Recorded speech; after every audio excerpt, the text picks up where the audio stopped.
The thing that leveled me when I first got to Skid Row was a little kid named Darian. I was interviewing Darian's mom. She's angry, she's at the mission with her kids, and it's just not easy. He had snot running down his nose, and he had a cold. Darian's angry. He stammers when he talks, and he has trouble containing his feelings. When his mom turned away, he whispered in my ear. He said, "Take me with you." I'll never forget it. As long as it's down there and it's not in the west side and it's not out in the valley, then folks are satisfied to leave well enough alone. Well, it's not well enough. If you don't have to see it on your way home to Brentwood, who cares? The impact of what we feel down here isn't shared by the entire community. They're blind to it. Out of sight, out of mind. For over 20 years, the official policy of the City of Los Angeles Community Redevelopment Agency has been a policy of containment, treating Skid Row like a disease. That hasn't changed. However, the recent revitalization of downtown Los Angeles has made the real estate value soar on Skid Row. That's one of the reasons the city government is finally addressing the madness.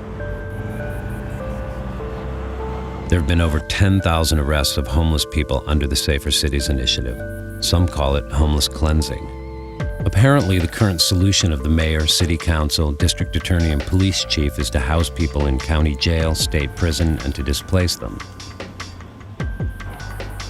This forced migration has effectively compelled people living on the streets to relocate to nearby neighborhoods.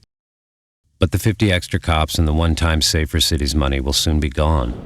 People may be out of Skid Row for now, but they'll be back. Where else can they go? In the richest economy, in the richest country, at the richest time in history, affordable housing for all is not even a conversation in Los Angeles. In contrast, New York has emerged as an example of an American city that has significantly impacted their homeless problem. Though conditions for families haven't fared as well as those for individuals, you won't find Skid Row in Manhattan. In the 1980s, LA and New York had about the same homeless population, 70,000 each. Since then, LA's homeless population has grown, while New York's has been cut in half.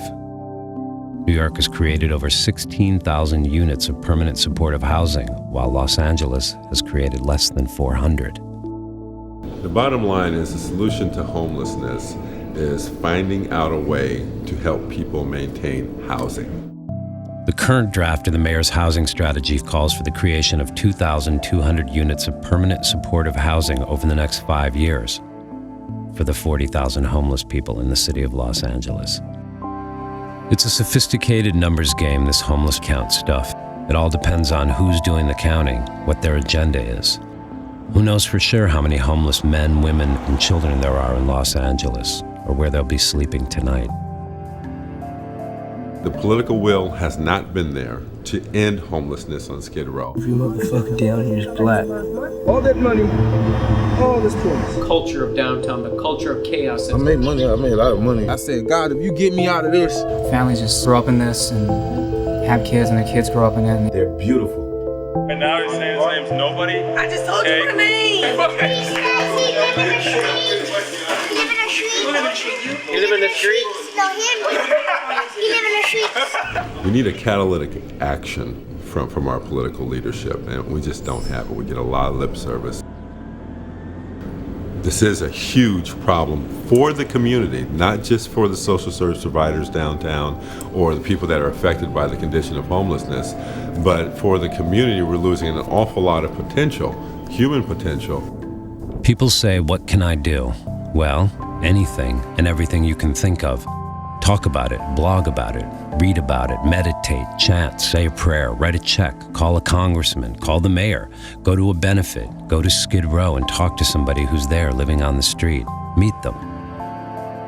Invest in the collective consciousness that says compassion is essential. Embrace the community. Include them.